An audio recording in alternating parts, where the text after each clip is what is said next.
yeroo darbe gaa nuti waan tikeetii isinii kutamee gara biyyaa galtanii seeneyyuu amma immoo obboleettiin tiyyaa maaliif akkana gootanii jettee dubbachaa jirti. Dhugaadha haqa qabdanii. Anis immoo waan tikeetiin isinii kutameen se'eeyyuu malee akkasii hanga ammaatti tikeetaa waan argattanii natti hin fakkaanne. Mee amma isinii silaa wanni isinirra ga'e namni hunduu dhaga'ee jira. Wanni isin jechuun tikeenni kun meeqaa kan jedhus immoo kun ijoolleen as keessa ni jiranii. Mee dubbadhaatii namoonni as keessa jiran yoo akka carraa firee mata'ee kan isin gargaaran yoo jiraataniif. Egaa tikeennin isaanii akka ta'e isin beeku waanuma qabdan na gargaartan gaa waanuma dandeeyyii teessanii akkumaan biyyatti ijoollee tiyya galu na godhaan jedhe gaane. Maaliin jaa bakka meeqatti illee dubbadhee ture hodduun hin dhukkubsadhaa.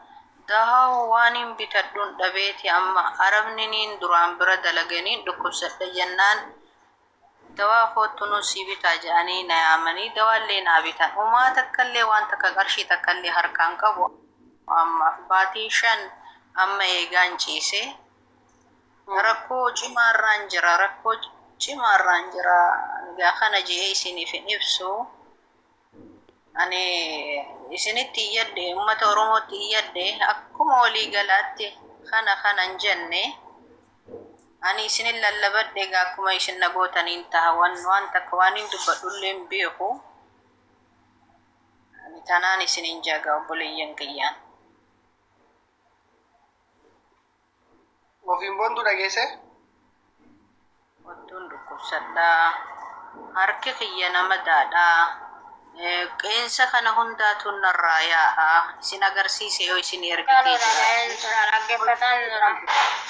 Hodduun dhukkubsadhaa. Qeensi kiyya naatu beeka. Anaafi rabbi malee namni hin beeku hin jiru. Qeensi kiyyallee dhukkubkiyya waan adda addaa ta'uu mala. Waa hodduudhaan shakkiif irraa qaba. Hodduudhaan yaadda biyya namaa tanatti hafuu kiyya jeetiin hodduu yaadda waan hin dalagees akkasittiin dhabe. Akkasumaan illee naa dhiyeessanii turanii humaan qabu jechaadhaan waakkatanii jiran isaanilleeni. Ani gaa wata kiyyan lallabadde akka isin nagootaniin ta'an mauli. Maallee kana jee isiniif himu. Mee warri gargaaruu dandeessan ijoollee teenya gaa kunoo dhagaa jirtanii mee warri gargaaruu dandeessan. Akkaawuntiin na bira jira anas ni ergaa mee namni nan gargaaraa kan jettan yoo takka takka naa barreessaa.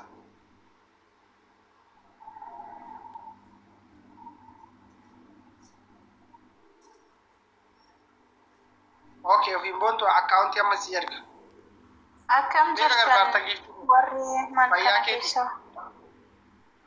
jarra akkam jirtan sinillee harmee keenya hunda caalaa nageenyadha kaa turu kan dursu ogaa dubbatudha fi biyya arabaa tana keessa nama hin rakkisin jedhanii dhiitii fuula kuni anallee yeroo wayii ji'a 5 dura na mudatee ture. Ammoo garuu yaa ta'u malee gargaaruu ni dandeenya. Galaanan asirraan akkaawuntii karaa keessallee nuuf kennite humna keenyaa ni gargaaraa isiniin jaa. Harmee keenya kana dhiisitii durri yoo nuuni nyaatti qarshii hannuu ni jira warri hatan sunillee kun iyyuu ni jira. Harmee keenya immoo hak dandeettii keenya osoo isaan fayyaa qabanii ni gargaaraa isiniin jaa. Akkaawuntii nu ergiitii ni gargaara galuu.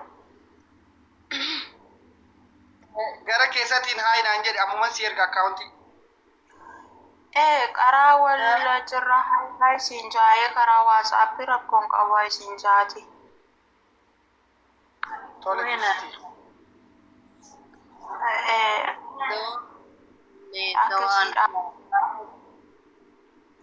Arabaatuun na gargaara. Arabaan diroo bira dalaguu tureetu dawaallee naa bitaa. Dawaa khaleetis akkanumatti yoo beeku kun olaala. La ejji tunis naddeebitii arranii wayyaawaa boruu naddeebitii arranii wayyaawaa boruu naddeebitii bakka kana jee isiniin immoo harki kiyya kun qeensi narraa yaa'ee turte. Tallaa jaheessa.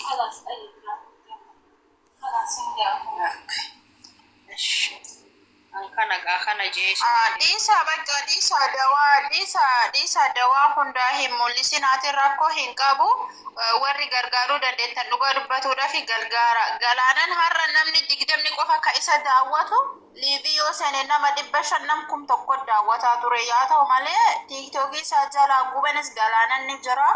Ijoolleen as jala jirtan immoo please follow Toshaa fi galaanan ka irra gubame tiiktookiin illee waanuma haqa dubbatuu fi harkitanii reekaa.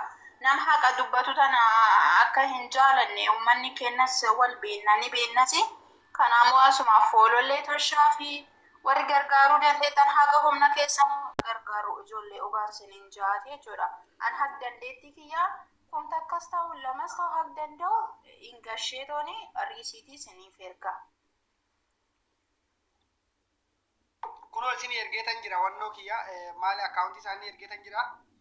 Wanni ani isinitti himuu barbaadu ijoon ilaal akka namni isin gargaarullee hin barbaadan namallee gargaara.